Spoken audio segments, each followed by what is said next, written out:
الحمدللہ رب العالمین والصلاة والسلام علی محمد الامین فاعوذ باللہ من الشیطان الرجیم بسم اللہ الرحمن الرحیم۔ خواتین و حضرات، ہم میزان حصہ اول میں پہلے باب ایمانیات کا مطالعہ کر رہے ہیں۔ اس میں بحث ان مقامات کے تذکرے تک پہنچ گئی تھی جن پہ انسان مرنے کے بعد پہنچے گا۔ آخری جملے یہ تھے، اس کے بعد وہ مقامات ہیں جنہیں برزخ، محشر، دوزخ اور جنت سے تعبیر کیا جاتا ہے۔ انسان جب دنیا سے رخصت ہوتا ہے تو جو مراحل اسے پیش آتے ہیں یا جن مقامات سے وہ گزرتا ہے، قرآن مجید کی روشنی میں وہ یہ 4 مقامات ہیں۔ اس کے بعد وہ مقامات ہیں جنہیں برزخ، محشر، دوزخ اور جنت سے تعبیر کیا جاتا ہے۔ ان کے جو احوال قرآن میں مذکور ہیں وہ اسی ترتیب کے ساتھ ہم یہاں بیان کریں گے، یعنی برزخ کے احوال، محشر کے احوال، دوزخ کے احوال اور آخر میں جنت کے احوال۔ برزخ یہ فارسی لفظ پردہ کا معرب ہے۔ پردہ حجاب، رکاوٹ کے معنی میں استعمال ہوتا ہے۔ جیسے یہ کہا جائے کہ فلاں اور فلاں کے درمیان ایک پردہ حائل ہو گیا۔ قرآن مجید میں یہ تعبیر اختیار کی گئی ہے کہ اللہ کے پیغمبر جب دعوت دیتے ہیں تو لوگوں کے اور ان کے درمیان لوگوں کے رویے کی وجہ سے بعض اوقات پردہ حائل ہو جاتا ہے، رکاوٹ آ جاتی ہے، ادھر کی بات ادھر اور ادھر کی بات ادھر نہیں پہنچتی۔ یہ فارسی لفظ پردہ کا معرب ہے۔ معرب کا مطلب یہ ہے کہ ایک لفظ اصلاً کسی اور زبان سے تھا لیکن عربی زبان میں آ گیا اور پھر دوسری زبان میں آنے کے نتیجے میں اس کی صورت تبدیل ہوتی چلی گئی، تو برزخ گویا پردے کا معرب ہے۔ عربی زبان میں یہ حرف تہجی پے نہیں ہوتا تو اس کی جگہ بے آ جائے گی، اور پھر آہستہ آہستہ استعمالات کے نتیجے میں یہ لفظ برزخ بن گیا۔ اب یہ فصیح عربی کا لفظ ہے، قرآن کے زمانہ نزول میں بھی ایسے تھا، لیکن اس کی اوریجن یا اس کی اصل یہی ہے۔ یہ فارسی لفظ پردہ کا معرب ہے اور اس حد فاصل کے لیے استعمال ہوا ہے جہاں مرنے والے قیامت تک رہیں گے۔ دنیا سے رخصت ہوئے، دنیا سے رخصت ہونے کی جو صورت ہم دیکھتے ہیں وہ یہ ہے کہ انسان کی اصل شخصیت کو فرشتے نکال لے جاتے ہیں۔ اس کی تفصیلات ہم پیچھے دیکھ چکے ہیں۔ یہ جسم رہ جاتا ہے اور اسے مسلمان سپرد خاک کر دیتے ہیں، بعض دوسری اقوام جلا دیتی یا کوئی اور راستہ اختیار کرتی ہیں۔ بہرحال یہ فنا ہو جاتا ہے اور انسان کی اصل شخصیت وہ فرشتوں کے قبضے میں ہوتی ہے۔ وہ اسے اپنی تحویل میں لے لیتے ہیں اور پھر جہاں اللہ تعالیٰ نے چاہا اسے وہاں رکھ دیتے ہیں۔ وہ جگہ جہاں وہ رہتی ہے اس کے اور ہمارے درمیان چونکہ ایک رکاوٹ رہتی ہے، وہ ادھر نہیں آ سکتے، ہم ادھر نہیں جا سکتے، درا حالے کہ ہم بھی اس دنیا میں زندہ ہوتے ہیں اور وہ بھی اپنی اس دنیا میں ایک نوعیت کی زندگی کے ساتھ جی رہے ہوتے ہیں، اگرچہ وہ زندگی ہمارے شعور سے بالاتر ہے۔ یہ فارسی لفظ پردہ کا معرب ہے اور اس حد فاصل کے لیے استعمال ہوا ہے جہاں مرنے والے قیامت تک رہیں گے۔ یہ گویا ایک روک ہے جو انہیں واپس آنے نہیں دیتی، یعنی یہ لفظ کیوں استعمال کیا گیا ہے تاکہ یہ بتا دیا جائے کہ رکاوٹ ڈال دی گئی ہے، پردہ حائل کر دیا گیا ہے، اب اس کے ادھر ادھر معاملات نہیں ہو سکتے۔ من ورائہم برزخ الی یوم یبعثون، یہ سورہ مومنون میں اسی طرح استعمال ہوا ہے، من ورائہم برزخ الی یوم یبعثون، برزخ کا لفظ قرآن مجید ہی سے لیا گیا ہے۔ ان کے آگے اب اس دن تک ایک پردہ ہوگا جب یہ اٹھائے جائیں گے۔ یہ اس آیت کا ترجمہ ہے اور یہ سورہ مومنون کی آیت 100 ہے۔ عالم برزخ کی اصطلاح اسی سے وجود میں آئی ہے، یعنی جب قرآن مجید نے اس کو برزخ کا نام دے دیا تو اب برزخ ایک رکاوٹ ہے، ایک پردہ ہے جو درمیان میں حائل ہوا، اس کے ورے یا اس کے دوسری جانب جس عالم میں لوگ رہ رہے ہیں یا انہیں رکھا جا رہا ہے اس کو پھر عالم برزخ کہا جانے لگا۔ تو اس طرح سے اصطلاحات دنیا کی ہر زبان میں وجود میں آتی رہتی ہیں، تو ہمارے ہاں بھی یہ اصطلاح بن گئی کہ ایک یہ عالم ہے، ایک عالم برزخ ہے، اور پھر محشر اور جنت اور دوزخ وہ ایک دوسرا عالم ہوگا۔ اسی کو بعض اوقات دارین سے تعبیر کر دیا جاتا ہے۔ عالم برزخ کی اصطلاح اسی سے وجود میں آئی ہے۔ روایتوں میں قبر کا لفظ مجازاً اسی عالم کے لیے بولا گیا ہے، یعنی اب کیا بتایا جائے، یہ تو اللہ تعالیٰ نے ہمارے علم میں نہیں رکھا کہ وہ کیا جگہ ہے جہاں پر ہمارے ہی بھائیوں کو، ہمارے ہی بیٹوں کو، ہمارے ہی آبا کو، ہمارے ہی اسلاف و اخلاف کو رکھا جاتا ہے۔ ہم مردے کو لے جاتے ہیں اور قبر میں دفن کر دیتے ہیں، تو اس کے لیے قبر کا لفظ استعمال ہونے لگ گیا۔ اب رسالت مآب صلی اللہ علیہ وسلم نے جب اس عالم کے احوال بتائے تو یہ برزخ کی اصطلاح استعمال نہیں کی، قبر ہی کا لفظ استعمال کیا۔ لیکن قرآن مجید کی وضاحتوں کو دیکھتے ہوئے، ہمارے مشاہدے کو سامنے رکھتے ہوئے جو اصل حقیقت ہے وہ یہی ہے کہ قبر کا لفظ حدیثوں میں بھی یا رسالت مآب صلی اللہ علیہ وسلم کی نسبت سے بیان ہونے والے اقوال میں بھی مجازاً استعمال ہوا ہے۔ اصل مقصود کیا ہے؟ وہ عالم جس میں اللہ تعالیٰ کی طرف سے فرشتے انسانوں کو لے جا کر رکھ دیتے ہیں، اس عالم کو ہم برزخ کہیں یا کوئی اور نام دیں، لیکن دنیا کے لحاظ سے اگر دیکھا جائے تو مردے قبر میں رکھے جاتے ہیں، تو بس اس کو قبر ہی سے تعبیر کر لیا جاتا ہے۔ روایتوں میں قبر کا لفظ مجازاً اسی عالم کے لیے بولا گیا ہے۔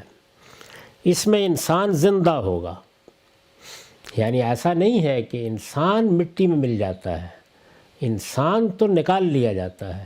انسان کا قالب، مادی قالب، انسان کا جسم، جس میں انسان کی شخصیت رکھی جاتی ہے، جو نفخ روح کے نتیجے میں انسان کو ملتی ہے، وہ قالب مٹی کی نظر ہو جاتا ہے، لیکن انسان اس قبر میں رکھا جاتا ہے جو قبر ہماری آنکھوں کے سامنے نہیں ہے۔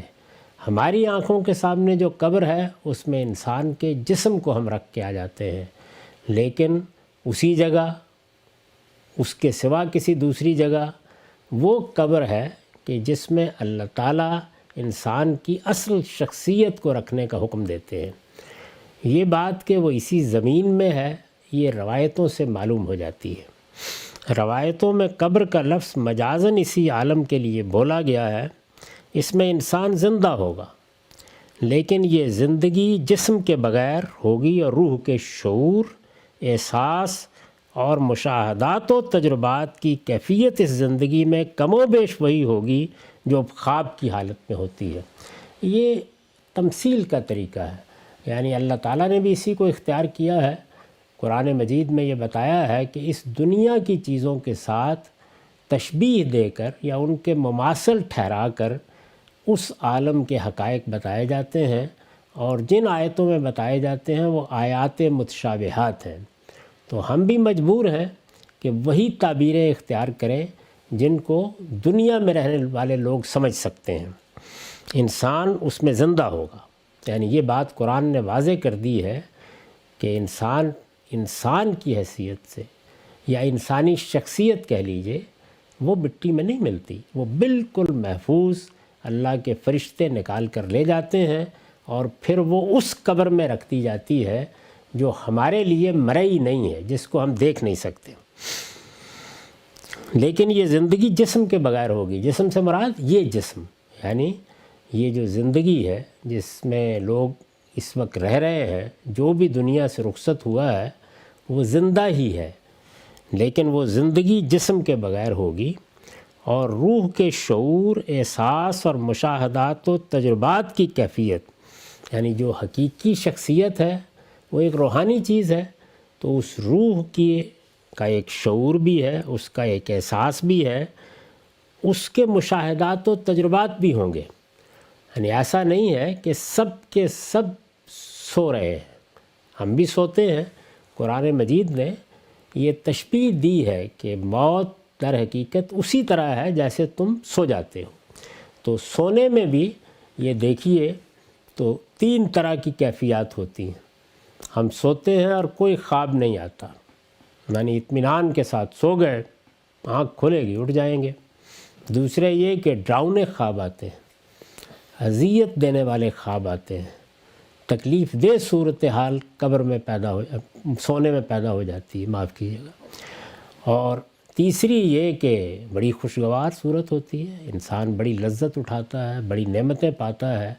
یہ ہمارے روز مرہ کے تجربات ہیں، یعنی جب انسان سوتا ہے تو ان کیفیات سے گزرتا ہے۔ یہ جو نیند کی کیفیت میں انسان کے ساتھ ہوتا ہے، اسی کو قرآن نے بتایا ہے کہ موت کی صورت میں بھی تم سمجھ سکتے ہو، اس سے ملتی جلتی صورتحال پیدا ہو جاتی ہے۔ تو یہ زندگی جسم کے بغیر ہوگی، اور روح کے شعور، احساس اور مشاہدات و تجربات، یعنی ایک نوعیت کا شعور بھی ہوگا، چیزیں محسوس بھی کی جائیں گی، کچھ تجربات اور مشاہدات بھی اس عالم میں پیش آ رہے ہوں گے، لیکن وہ کیسے ہوں گے، یعنی کس طرح پیش آئیں گے۔ جب یہ جسم نہیں ہے تو وہ کیفیت اس زندگی میں کم و بیش وہی ہوگی جو خواب کی حالت میں ہوتی ہے، کم و بیش۔ ظاہر ہے کہ اس میں اور اس میں کچھ فرق ہوگا، اور ہو سکتا ہے بڑا غیر معمولی فرق ہو، لیکن ہمارے سمجھنے کے لیے جیسے کہ قرآن مجید نے ہمیں بتایا، بس خواب ہی پر اس کو قیاس کیا جا سکتا ہے۔ چنانچہ فرمایا ہے کہ سور قیامت سے یہ خواب ٹوٹ جائے گا، یعنی جب سور پھونکا جائے گا، یہ ہم پیچھے دیکھ چکے ہیں کہ اس سور پھونکنے کے لیے یہ جو لفظ سور استعمال ہوا ہے، یہ نرسنگا یا بوک یا کرنا ہے، جو عام طور پر ہم دنیا میں بھی پھونکتے ہیں۔ وہ کیا ہوگا کوئی نہیں جانتا، لیکن اس سے ملتی جلتی چیز ہوگی۔ تو جب وہ سور پھونکا جائے گا اور قیامت کا سور پھونکا جائے گا تو یہ خواب ٹوٹ جائے گا، یعنی جیسے ہم سوتے میں اٹھ جاتے ہیں تو اٹھ جائیں گے لوگ، اور مجرمین اپنے آپ کو یکا یک میدان حشر میں جسم و روح کے ساتھ زندہ پا کر کہیں گے، یا ویلنا مم باسنا من مرکدنا، ہائے ہماری بدبختی، یہ ہم کو ہماری قبر سے کس نے اٹھا دیا۔ اور قبر کے لیے لفظ استعمال ہوا ہے مرکد، یعنی سونے کی جگہ سے کس نے اٹھا دیا، ہم تو سو رہے تھے۔ اگرچہ اس سونے میں بھی کیفیات تھیں، لیکن جب آنکھ کھلے گی اٹھیں گے اور سامنے محشر ہوگا، سامنے وہ میدان لگا ہوگا، جس حقیقت کی خبر پیغمبروں نے دی تھی وہ واقع ہو چکی ہوگی، تو اس موقع پر قرآن کہتا ہے کہ وہ اٹھ کے کہیں گے، ہائے ہماری بدبختی، یہ ہم کو ہماری قبر سے کس نے اٹھا دیا، ہماری سونے کی جگہ سے کس نے اٹھا دیا۔ قرآن سے معلوم ہوتا ہے کہ جن لوگوں کا معاملہ بالکل واضح ہوگا، خواہ وہ درجہ کمال میں وفاداری کا حق ادا کرنے والے ہوں، یہ ایک انتہا ہے، یعنی اس دنیا کے امتحان میں جیسے ہی حق آیا کچھ لوگوں نے اس کو قبول کیا، اللہ تعالیٰ کے ساتھ وفاداری کا عہد باندھا، اور پھر اس عہد کو پورا کر دیا، ہر لحاظ سے پورا کر دیا۔ قرآن مجید نے اس طرح کے لوگوں کے لیے مختلف تعبیریں اختیار کی ہیں، لیکن جو ایک جامع تعبیر ہے وہ ہے السابقون، یعنی دین میں سبقت لے گئے، دین کے علم میں بھی، دین کے عمل میں بھی، اللہ تعالیٰ کی وفاداری میں بھی۔ غرض یہ کہ انہوں نے دنیا کی زندگی کے اس امتحان میں اپنی طرف سے کوئی کمی نہیں چھوڑی۔ جیسے ہم دیکھتے ہیں کہ امتحانات ہمارے اپنے طریقے سے ہوتے ہیں، تو اس میں بعض لوگ اس آخری مرتبے پر آ جاتے ہیں جس سے آگے کوئی تصور نہیں کیا جا سکتا۔ تو درجہ کمال میں وفاداری کے حق ادا کرنے والے، یہ تعبیر ہے ان لوگوں کی جنہیں قرآن مجید السابقون کہتا ہے۔ تو ایک یہ ظاہر ہے ان کا معاملہ بالکل واضح ہے، ان کے لیے کسی حساب کتاب کی ضرورت نہیں ہے۔ مثال کے طور پر سیدنا ابو بکر ہیں، سیدنا عمر ہیں، اور بعض جلیل القدر صحابہ ہیں، انبیاء علیہم السلام ہیں، صالحین کے اور بہت سے لوگ ہیں۔ تو یہ وہ لوگ ہوتے ہیں کہ جن کا معاملہ یہ نہیں ہے کہ کوئی ایسا گناہ کیا ہے، کوئی ایسی غلطی کی ہے، کوئی ایسی کوتاہی کی ہے جس کے لیے اب حساب کتاب کی ضرورت ہو۔ کوتاہیاں بھی ہوئی ہوں گی لیکن وہ ایسی نہیں ہے، وہ لا یوبہ بہی ہوتی ہیں، یعنی ان کی کوئی حیثیت نہیں ہوتی۔ سابقون، سب سے آگے بڑھنے والے، صدیقین جن کو دوسری جگہ قرآن مجید نے کہا ہے، شہداء، اللہ کے دین کے علمبردار بن کر کھڑے ہو گئے اور وفاداری کا حق ادا کر دیا۔ تو یہ گویا ایک انتہا ہے۔ تو خواہ یہ ہوں یا سرکشی اور تکبر سے جھٹلانے والے اور کھلے نافرمان، یعنی انہوں نے ایسا نہیں ہے کہ کوئی غلطی ہو گئی، کہیں پھسل گئے، بات سمجھ میں نہیں آئی، سچے دل سے چاہتے ہیں کہ سمجھ میں آئے، جدوجہد کر رہے ہیں اس کے لیے، یا کسی چیز کو قبول کیا ہے، اپنی طرف سے کوشش یہی ہے کہ اس کا حق ادا کریں، لیکن گاہے گاہے خواہشات سے مغلوب ہو گئے، گناہ کر بیٹھے۔ یہ ظاہر ہے کہ دوسری کیٹیگری یا دوسری صورت ہو سکتی تھی، لیکن وہ نہیں بیان کی یہاں، بلکہ اس کے بالکل بالمقابل وہ لوگ جو سرکشی اور تکبر سے جھٹلانے کے لیے کھڑے ہو گئے، جیسے ابو جہل ہے، جیسے فرعون ہے، یہ مثالیں ہیں تاریخ میں، اور کھلے نافرمان۔ تو یہ دو انتہائیں، یعنی درجہ کمال میں وفاداری کا حق ادا کرنے والے اور سرکشی اور تکبر سے جھٹلانے والے اور کھلے نافرمان، ان دو انتہاؤں کے بارے میں قرآن مجید یہ کہتا ہے کہ ان کے لیے ایک نوعیت کا عذاب و ثواب اسی عالم سے شروع ہو جائے گا۔ کون سے عالم سے؟ برزخ سے۔ یعنی جیسے ہی وہ اس دنیا سے رخصت ہوتے ہیں، قرآن مجید میں تفصیلات ہیں کہ موت کے وقت ہی اندازہ ہو جاتا ہے۔ یعنی جو سابقون ہیں وہ طیبین، فرشتے ان کو سلام کرتے ہیں اور یہ مبارک دیتے ہیں کہ تم لوگ پاکیزگی جس کے ساتھ جیے، پاکیزہ جگہ پر آ گئے۔ اس میں کچھ احوال ہیں جو روایتوں میں بیان ہوئے ہیں، جو مرنے کے بعد پیش آتے ہیں، لیکن جو درجہ کمال پر وفاداری کا حق ادا کرنے والے ہیں ان کا استقبال ہوتا ہے، گویا پہلے ہی مرحلے میں معلوم ہو جاتا ہے۔ اور جو اس کے مقابل میں ہے سرکشی کرنے والے، تو اس میں قرآن نے بتایا ہے کہ فرشتے ان کو مارتے ہوئے ان کی روح قبض کرتے ہیں۔ ان کو بھی یہ معلوم ہو جاتا ہے کہ ہم جس تکبر کے ساتھ جیتے رہے، جیسے ہم نے حق کو جھٹلایا، جس طرح پیغمبروں کی تعلیمات کے مقابلے میں معاند بن کر کھڑے ہوئے، تو اب ہم اپنے انجام کو پہنچ گئے ہیں۔ ان کے ساتھ عذاب و ثواب، یعنی ایک اچھا یا برا سلوک شروع ہو جاتا ہے۔ اچھے سلوک کی آگے کچھ مثال آئے گی، اور برے معاملے کی بھی۔ ظاہر ہے کہ قرآن کا عام طریقہ یہ ہے کہ وہ دو انتہاؤں کو بیان کر دیتا ہے، عام طور پر درمیان کی صورتحال کے لیے خاموشی اختیار کرتا ہے۔ اس میں بڑی حکمت ہے، یعنی گویا معاملہ بیم و رجا کے درمیان میں ہوتا ہے، خوف اور امید کے درمیان میں رہتا ہے۔ ان کے لیے ایک نوعیت کا عذاب و ثواب اسی عالم سے شروع ہو جائے گا۔ یہاں میں یہ بات واضح کر دوں کہ جن لوگوں کی طرف رسولوں کی بعثت ہوتی ہے وہ ان پر حجت تمام کر دیتے ہیں، ان کے لیے معاملہ اس سے بھی ایک مرحلہ پہلے شروع ہو جاتا ہے۔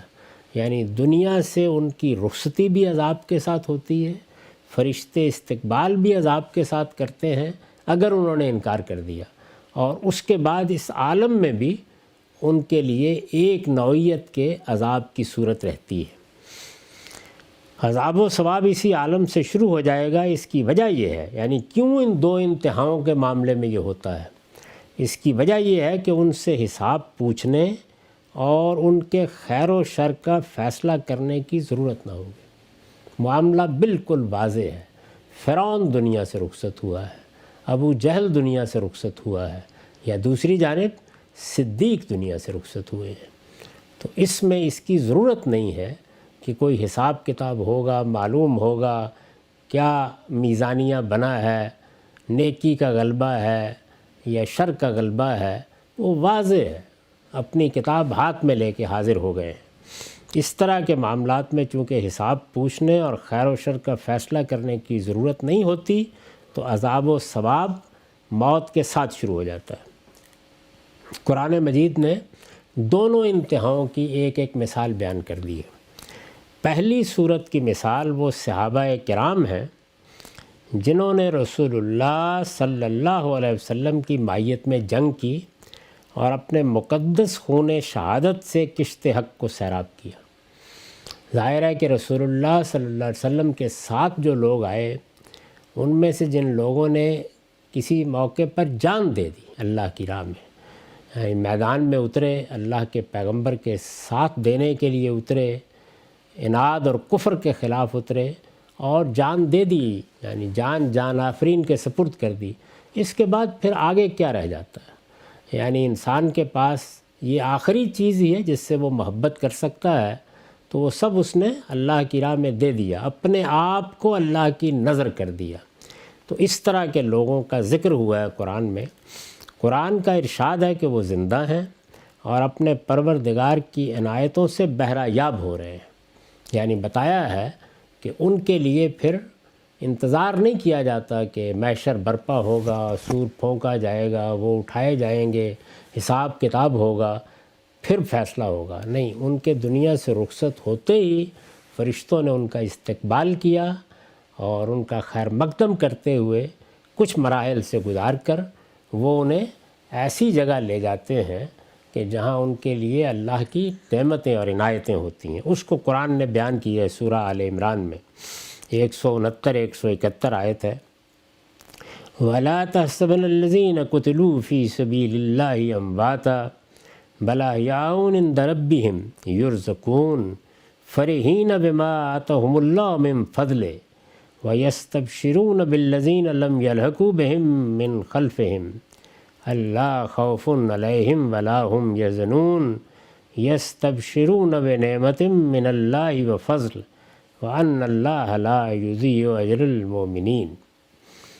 ان باتوں کی پرواہ نہ کرو اے پیغمبر، اور اس جنگ کے دوران میں جو لوگ اللہ کی راہ میں قتل ہوئے ہیں انہیں ہرگز مردہ خیال نہ کرو۔ یہ جنگ احد پر تبصرے میں ہے۔ اس جنگ میں چونکہ مسلمانوں کو نقصان اٹھانا پڑا تھا، تو منافقین نے طنز و تاریض کے تیر چلانا شروع کر دیے۔ یہ دیکھیے ہمارے مشوروں پر عمل نہیں ہوا، اس طریقے سے آگے بڑھ گئے، یہ اقدام کر ڈالا، اب اس کا نتیجہ نکلا ہے اور کتنے لوگ مروا کے آ گئے ہیں۔ تو اس طرح کی باتیں ہوئیں۔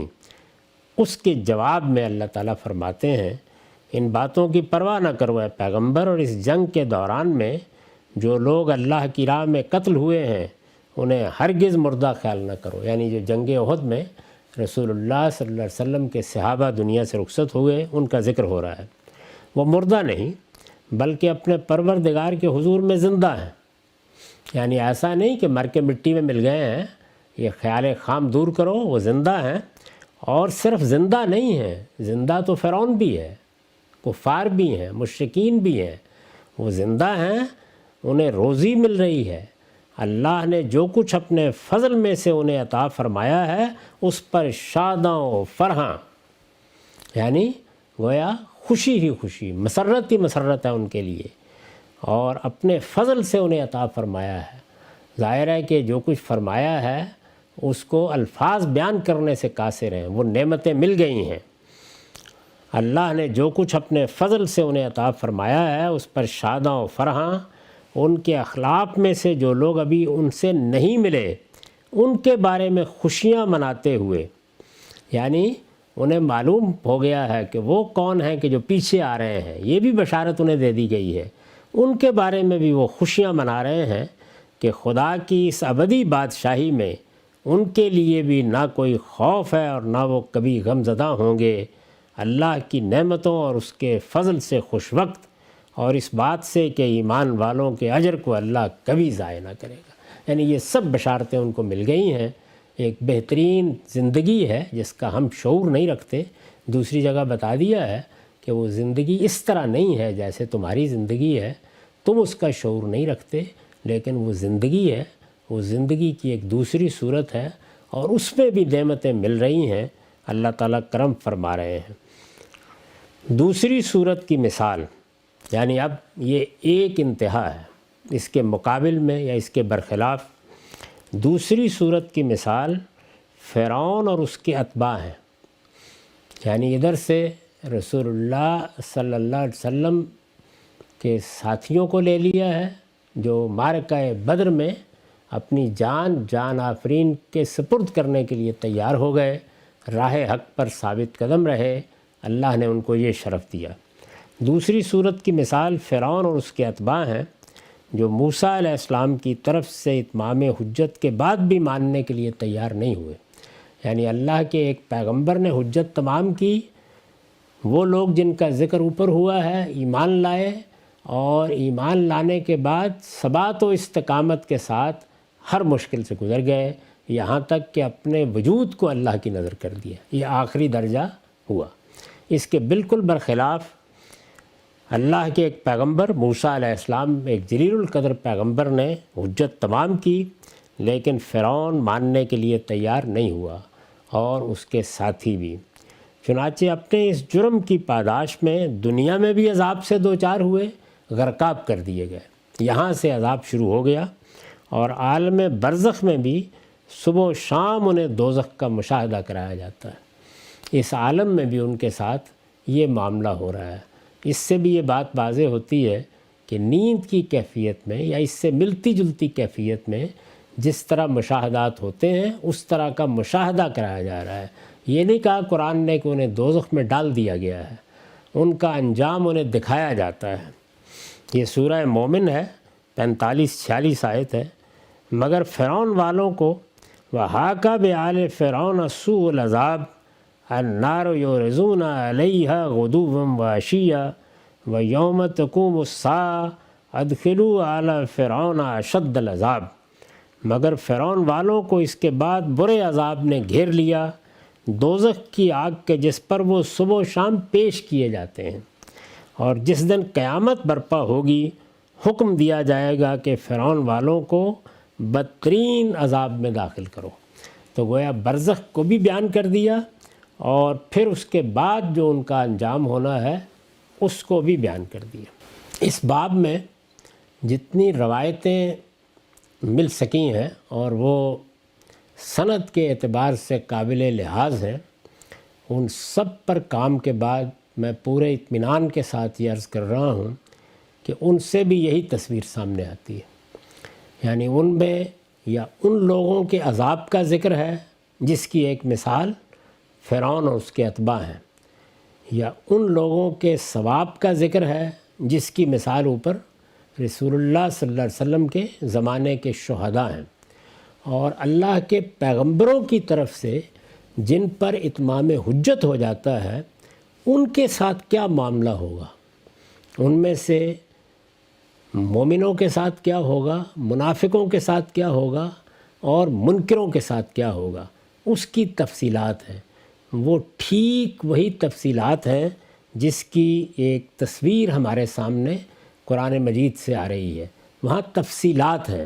یہاں قرآن نے اپنے طریقے کے مطابق اجمال سے بات بیان کر دی ہے، اور یہی بات وہاں سے بھی معلوم ہوتی ہے۔ البتہ ایک اور چیز جو سامنے آتی ہے وہ یہ ہے کہ اللہ تعالیٰ کی بارگاہ میں پیشی بھی ہوتی ہے، پیشی کے بعد پھر قبر میں رکھا جاتا ہے، اور وہاں پر وہ جسم بھی دے دیا جاتا ہے جس کے ساتھ لوگ قیامت میں اٹھائے جائیں گے۔ یعنی ایک جسم یہ ہے اور ایک جسم وہ ہے، وہ غیر مرئی ہے، ہم اس کو نہیں دیکھ سکتے۔ تو اس طرح گویا ایک نوعیت کی آخرت کے لحاظ سے زندگی مل جاتی ہے۔ قرآن نے بتایا ہے کہ نیا جسم دیا جائے گا، لوگ اس کے ساتھ اٹھیں گے۔ یعنی ایسا نہیں کہ قیامت میں اٹھنے کے بعد جسم دیا جائے گا، بلکہ لوگ اٹھیں گے تو وہ ان کے پاس ہوگا، وہ جسم ہی کے ساتھ اٹھیں گے۔ تو یہ ان روایتوں سے معلوم ہوتا ہے کہ ایسا ہی ہوگا، اور غیر مرئی حالت میں وہ قبر جو ہم کو نظر نہیں آتی، ذرا تصور کر لیجئے کہ ایک وہ قبر ہے جس میں ہم نے کسی کو دفن کر دیا، یا یہ ہے کہ کوئی پانی میں بہہ گیا، سمندر کی نظر ہو گیا، یا راکھ اڑا دی ہم نے اس کی اور وہ کہیں رکھ دی، اور ایک وہ قبر ہے کہ جو اللہ تعالیٰ کی طرف سے مرکز کے طور پر گویا اس کی اصل شخصیت کے لیے بنائی جاتی ہے۔ تو یہ بھی لگتا یہ ہے انہی روایتوں سے کہ اسی زمین پر ہوتی ہے، اور پھر وہاں اس کو سلا دیا جاتا ہے۔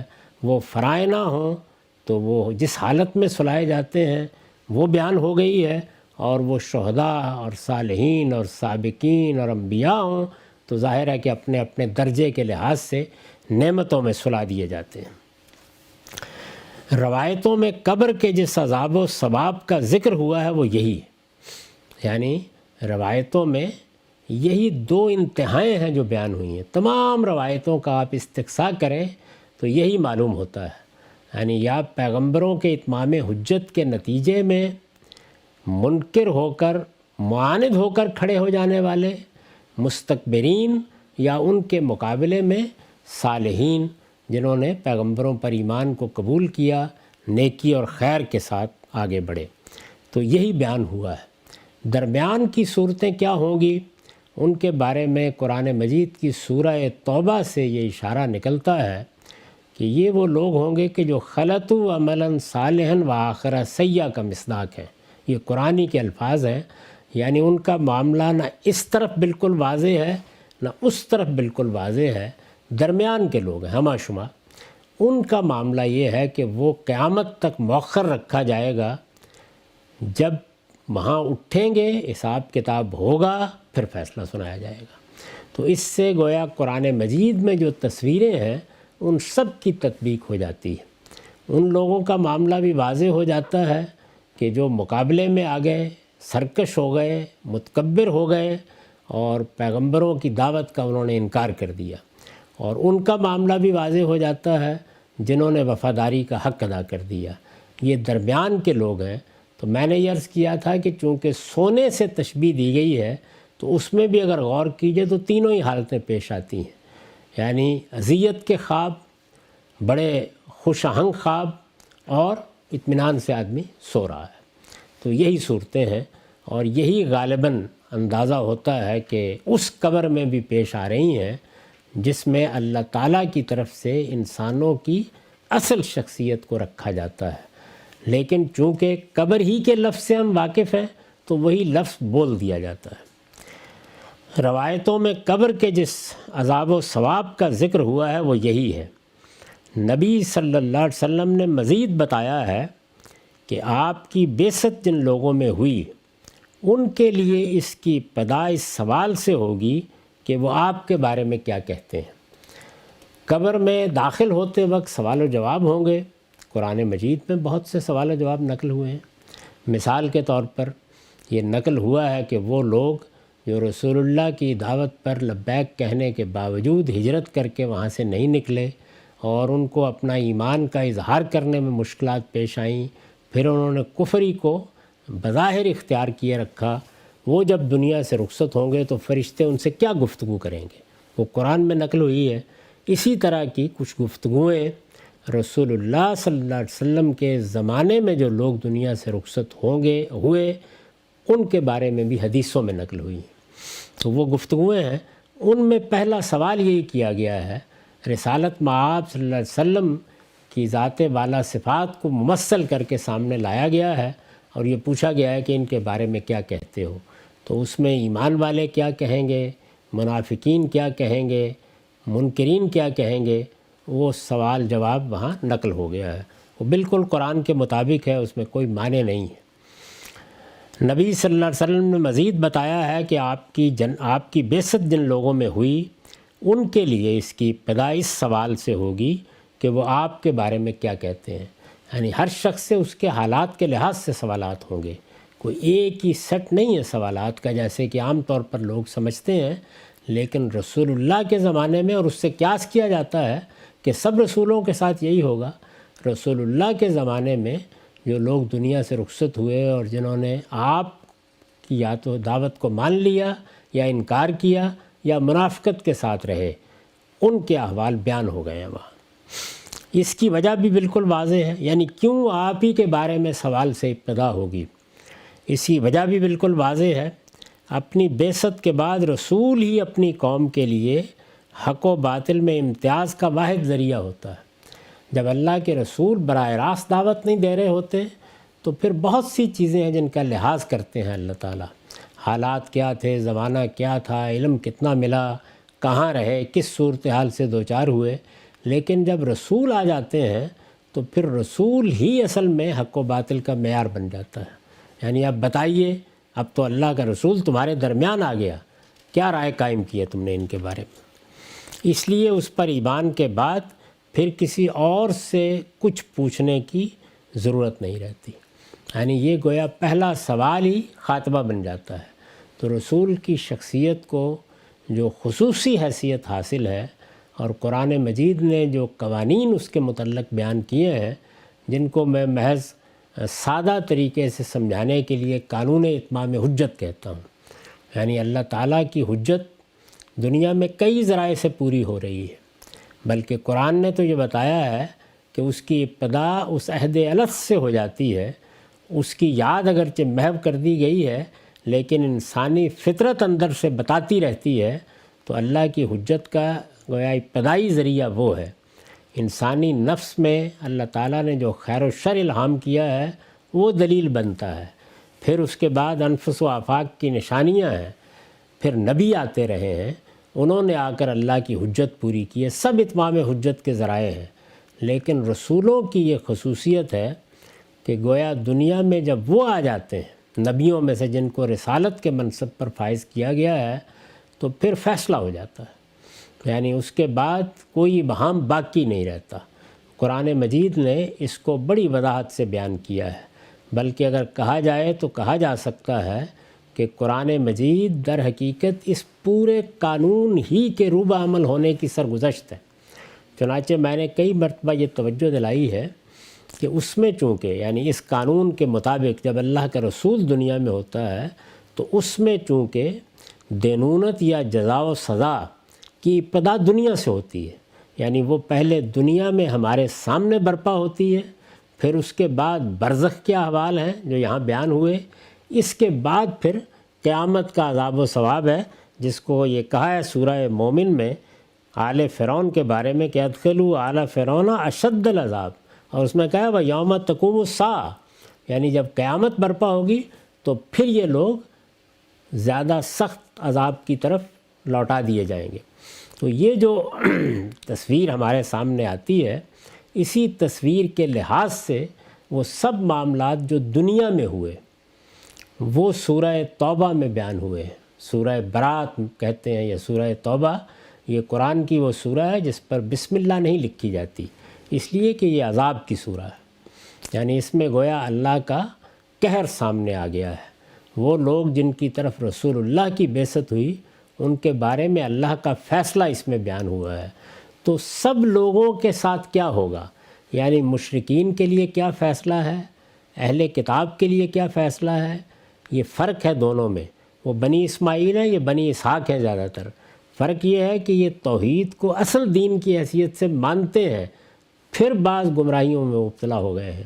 ان کا معاملہ یہ ہے کہ وہ شرک کے علمبردار ہیں، اسے اصل دین کے طور پر اپنائے ہوئے ہیں۔ ان کی سزا کیا ہے؟ منافقین کے ساتھ کیا ہوگا؟ وہ لوگ جو خلطوا عملا صالحا و آخر سیئا، یعنی نیکیاں بھی کی ہیں، برائیاں بھی ہو گئی ہیں، ہما شما کی طرح کچھ ایمان میں بھی کمی رہ گئی، کچھ عمل میں بھی کمی رہ گئی، ان کے ساتھ کیا ہوگا؟ اور وہ جو اصلاً تو وفادار ہیں لیکن کبھی پھسل گئے، غفلت میں پڑے رہے، ان کے ساتھ کیا ہوگا؟ تو وہ پوری کی پوری تصویر سورہ برات میں سامنے آ جاتی ہے۔ اس کو دیکھنا چاہیے، اس سے اندازہ ہو جائے گا کہ محشر میں بھی یا قیامت کے دن بھی کیا معاملات انسانوں کے ساتھ ہونے والے ہیں۔ تو یہاں یہ بتا دیا ہے کہ برزخ میں یہ صورتحال ہوگی، یعنی لوگ سلا دیے جائیں گے، سونے کی اس کیفیت میں سلا دیے جائیں گے ہمارے لحاظ سے، یعنی سونے سے ملتی جلتی ایک کیفیت میں ہوں گے، اور اس میں ان کے حالات کے لحاظ سے یہ معاملات ان کے ساتھ کیے جائیں گے۔ فرعون اور آل فرعون کا بیان کر دیا، یہ ایک انتہا تھی۔ شہداء کا بیان کر دیا، رسول اللہ کے زمانے کے شہداء، جنگ احد کے شہداء، ان کے ساتھ کیا ہوگا اس کو بیان کر دیا، اور یہ بتا دیا کہ رسولوں کی بعثت کے بعد سوال و جواب کی نوعیت کیا ہو جاتی ہے، خاص طور پر ان کے مخاطبین کے لیے۔ تو اس طرح گویا ہم نے برزخ کا مطالعہ کر لیا۔ اس کے بعد اب اگلا مقام محشر ہے، انشاءاللہ اگلی نشست میں اس کو بھی دیکھیں گے۔ اقول قولی ھذا واستغفر اللہ لی ولکم ولسائر المسلمین۔